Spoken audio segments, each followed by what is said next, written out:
What's good, YouTube? I wanted to add on to the video I made before about saving money while living in the toxic public housing. And I wanted to focus today on why, as a young adult, living in public housing ain't it. Why, as a young adult, living in public housing ain't it. Now, what inspired me to make this video was, again, the previous video I made, and honestly, my current situation. I ain't gonna lie with you. Public housing, I've realized it ain't it, because the mentality you gotta listen to every day about like stress and money and just the things that be even happening outside of the apartment complex, it's too stressful. I'm gonna be honest with you, man. It's too stressful. Number one, it's a poverty mindset. And this is a harsh truth that I've had to come to realize, because when you are working, for someone like me, and I work remote, right? So, and I work remote and I, do my job, come back home. And when you hear, uh, family members saying, oh, I don't have money, I can't pay this. You hear them tell a sibling, you hear from a sibling, they ask for money, I can't buy it, I'll do it next week, knowing they're lying. It's like you don't want to hear that stuff, man. Especially as a young person, you're trying to build your life together, and and it's just like it's just background noise, like it's just background noises that really could actually be instilled into your identity if you hear it all the time. 5, 10 years, 15 years, 10, 20 years living in public housing, and this is the stuff that you're hearing every day. Like, it can really instill you in, like, why even try? Look at my living situation. Look at outside. No one's doing anything great. And then trying to change, like, and me personally, like, trying to change that when, as far as like going to college and trying to find a career for myself, trying to being in that, like, just public house situation and seeing how people are just comfortable in it and just fine with how it is, and just kind of like the limited mentality that there is. It's kind of just, I ain't gonna lie with you, man. It's a little bit kind of frustrating and emotionally taxing, you know. And being myself, I realized that I gotta find a way to get out of the public house situation, because they like, if you really kind of research how it kind of works, it's really kind of crazy. I mean, and like, the way how they kind of ran it, they'll take your the people in the front office, or however the business ran, they'll take your um, household income. They'll take your family's household income. Uh, they'll use like some kind of multiplier to calculate the rent. Sometimes it's like 3 times or something like that. 30%, I think it is.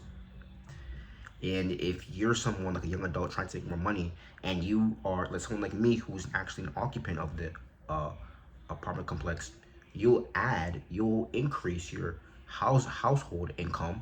And while you think that may seem good, it actually is not a blessing in disguise, because if you increase your household income amount, they'll also increase your rent, and then you could see, and then it kind of creates a cycle there. So yeah, but that's a little bit of a tangent. It's more of the mentality thing that you hear all the time, man. Like, I'm really tired of hearing all this being scolded at, and just how people act in the public house situation, man. It's just like they're just okay, It's just they're fine with just how life is, and I don't really rock with it, man. I don't really rock with it. Number two,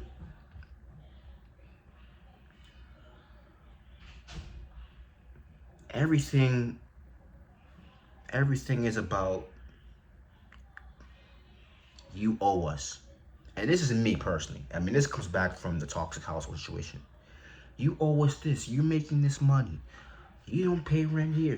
Well, actually, I do pay rent. Actually, I give you probably what more people, more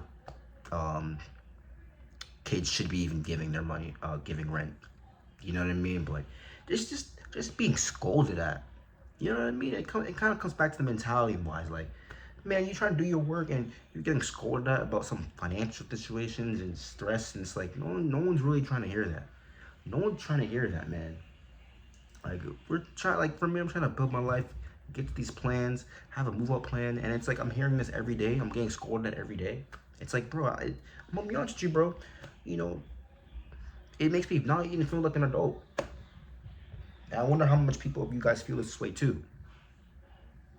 Like, it sucks, man, because like you see people who have already started their lives, people your age, they started their lives, they've moved out already. They don't gotta hear this kind of crap. Oh, they gotta hear all this bickering. You know what I mean? And that's you know what I mean. And you know, the public housing creates people. You know, it creates the scarce resources. Because let's be honest again, like most of the time you're in public housing, you're not making that much money. And when I say not that much money, it's just like, you know, a kind of minimum wage job. You know what I mean? Um, and and to be honest, and the only reason why I'm even aware about this is because I've done research. I've been so stressed about this to the point to where it's like I've had to do research on this, like what public housing is, who gets in, why, do people ever get out of the situation, you know? So that stuff be really irritating, man, and that's enough to me. That's enough for me to even want to move out. And for me, the reason why I haven't moved out for me is I got a significant amount of savings that I want to reach before moving out. You know, I think that's a good goal in mind. I also do think as well it's kind of an embedded safety net.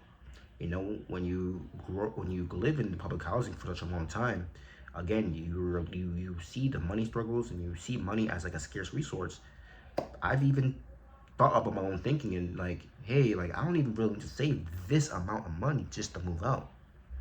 You know, I started thinking like, am I really saving this money because I want to save this money, or am I saving all of this money because, you know, I've literally embedded the scarcity mindset of money in public housing. So, um, you know, that's another reason why, you know, I think young adults should get, if they possibly can, get out of public housing as soon as you can. Get out of public housing as soon as you can. Next thing, you're constantly being monitored. I don't know about you guys, but in public housing, the people, you know, I guess it's their job, whatever, but they always gotta do some inspections, and they don't even tell you when. They'll just barge in, hey, they'll do some inspections, and they'll give you a little flyer, but a lot of times it's just like paper, so you don't even notice. So they just always barge in, and it's so annoying. It's very annoying. It's like a lack of privacy, to be honest with you. I mean, I already have a lack of privacy living in a 3-bedroom with sharing with 5 people. That's a lack of privacy in itself. But when you also include the idea of them doing inspections every 2 weeks, they just barge in your door. That kind of adds to it. You know what I mean? And it's just like, and when that stuff happens, I just think to my head like, yo, why am I even here? Like, why am I even here? You know, I know why I'm here, but I always get that feeling, that thought in my head, like, bro, like I shouldn't even like have to do this, man. You know what I mean? Um, the next one, I think I'm on 3 or 4. Lowers your ambition. It lowers your ambition, and I wanted to include this because for me, I've struggled a lot as far as or I haven't seen it in my parents. Honestly, like they've kept the same jobs. I know part of it is because it's just what they know. It's just how they do things. It's just the routine they got accustomed to. But also too, like if you know that, you know, if you know that the money you make, right, if you try to increase it, it could actually potentially lose you, not just increase your rent, but potentially put you out of housing.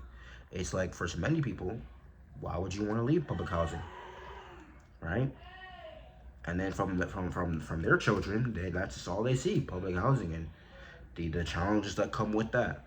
You know, like I'm gonna be honest, like I'm someone who compared myself to why I gotta live in a housing complex like this, subsidized housing, and I got people I went to school with, and their parents got houses, and they're living good houses. Now I know, just because you live in a house, different people got different situations, but it's just like it's just like an ambition. It's like, dang, like I just question, and even if it's a wrong thing or not, but it's like a question like, damn, like, you know, what what did my parents didn't do that I want to not do, that I want to make sure I do, so I don't have to be stuck in this situation for my entire adulthood, you know? Um, and yeah, man, like, and you kind of see people like they kind of do, I don't want to be judging, but I got to at this point, they do kind of activities that you can tell, just smoking their little cigarette out or their little blunt outside, their presentation not being on point. And I'm not saying that, you can do those things. I'm not saying because you do things you're in a situation like that, but I've noticed at least in my complex, a lot of people do those things and they're kind of just complacent, they're kind of complacent as far as that situation. And it kind of sucks having to walk by that every day. It's just like, just further, just kind of instills like, hey, this is where you're at. This is your environment. This is your identity, and it's not your identity, but I've really kind of had to play this mental game where like I have to try my best to not compare and not say to myself, hey, this is where you're at. You belong here. No, it's just a starting point. It's what I grew up on, but it's not where I'm gonna be. So yeah, it can kind of lose your ambition. And you really see anybody doing inspirational things or things that you find that are um, very noteworthy, that can really inspire you. You know what I mean? To get out of the public college situation. Number three, or kind of next, or I think it's number five. I think I kind of lost count, to be honest with you, man. I was kind of rambling here. The next point, and this is kind of an add-on to the privacy part, monthly income and bank check-ins. This is one of the most annoying things. Now, I understand it's a government thing that they got to look into this stuff, but the fact that they got to call you in every year or every so months, they need you to sign all these papers. I'm an occupant. I don't even like in the main household thing, and then and the fact that I have to go there, give them my income, my bank statements, all that kind of stuff, and it's just a hassle. It's like, why do I have to do this? Like, I know why they have to do it as far as like it's like being a government compliant type of thing, but just even as a resident, it's like, why do I have to do this? Like, it's completely not necessary from my point of view. Like, and again, it just shows you, it just makes you not want to increase your income because they're gonna be monitoring it. Typically, even in just regular apartments, the only time you give them your statements is when you are applying for the first time. But this reoccurring monthly checking things, it's like, bro, if I'm trying to make a lot of money and they see, oh, you're going over, you're creating a income that's going over the limit, they're gonna penalize me for that. Think about how crazy it is. They're gonna penalize me for something that I want to do and make more money. So the constant, just kind of like lack of privacy, just kind of over investigation. It's like, do I want to even like live like this the rest of my life? It's like, nah, man. Nah, man. And then and even thinking about considering how families grow themselves into that. It's not a bad thing, but it's just like, I just think it's a little bit sad as far as like, not sad as like belittling, but like sad as like, dang, like, this is not even like property they have. It's just something they're renting. It's not something that they can even have as an asset. So, and it's just kind of shocking how there's not really information about, the downsides of public housing. I know there's a lot of benefits of public housing, as far as like making sure it kind of helps people not